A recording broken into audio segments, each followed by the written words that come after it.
Child abduction, sadly, is nothing new. What is alarming is what's happening to kids once they're taken from their home, and what little we know about the problem all of our children could face. It can happen to anybody out there. It can happen to a somber testament from an Iowa family that knows loss. Drew and Heather Collins' daughter and niece were abducted from Evansdale 4 months ago. It seems like somebody knew what they were doing that took them. Like they maybe were watching them for a while and had it down and just came in and they were gone. There's no evidence. There's nothing. There's nothing there. Not even like a little hint of anything. What little information remained of Lyric and Elizabeth's disappearance was investigated and processed by the FBI and the Iowa Division of Criminal Investigation. Special Agent in Charge Gerard Myers has been a part of the investigation since the beginning. There definitely was some information that was relayed up to the command center. I'm not at liberty to speak to the details in that, but it was definitely a successful result. I mean, it's not a smoking gun or we would have the case solved, but definitely resulted in a number of significant leads. Investigating digital communication between children and potential abductors is the main focus of the Children Task Force Myers oversees. His department is trying to discover whether abductions in Iowa are part of a bigger problem, child trafficking. When I started back in '04, I didn't think there would be any child prostitution in the state of Iowa, and I've been unfortunately surprised in that regard. It is a business. It's human trafficking today, which is the sexual exploitation of women and children, and even men, for that matter, is the second largest moneymaker in the world, next to illegal drugs. PreventingAbuse.org founder and president Tony Nassib says the problem of child trafficking is real, and it's here in Iowa.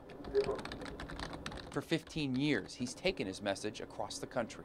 We always think of human trafficking as third world, or abduction somewhere else.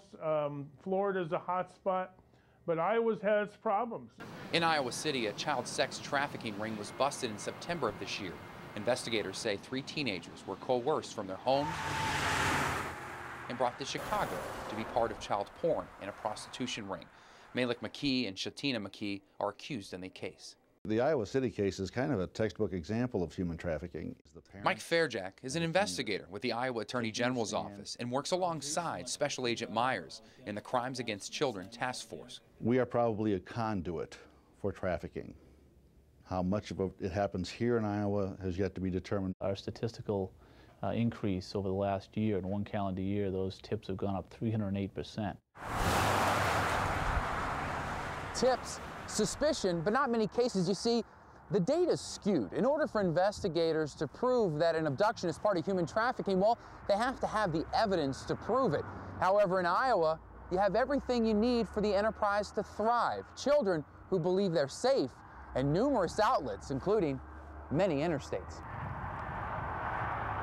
The greatest challenge we face from a child trafficking standpoint in the state of Iowa is that most small towns in the heartland still allow the kids to run around safely and freely, and the doors are unlocked, and that provides very much a target-rich environment for a predator to come in. Human trafficking is happening. Exploiting our children is happening. Heather and Drew Collins don't know if their daughter and niece are victims of trafficking, nor do investigators. But that isn't stopping the couple from raising awareness and hoping for the best. It's time to get mad.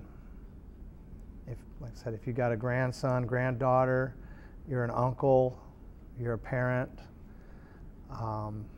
we all need to just stand up and say enough is enough. At this point, the Iowa Bureau of Investigation says the Evansdale case is an abduction, but can't state whether the girls are part of a child trafficking ring. However, Special Agent Myers says 6 months from now, the case in Evansdale could be a case study in understanding more about the growing problem in Iowa. In the studio, I'm Jason Carter for KWWL News.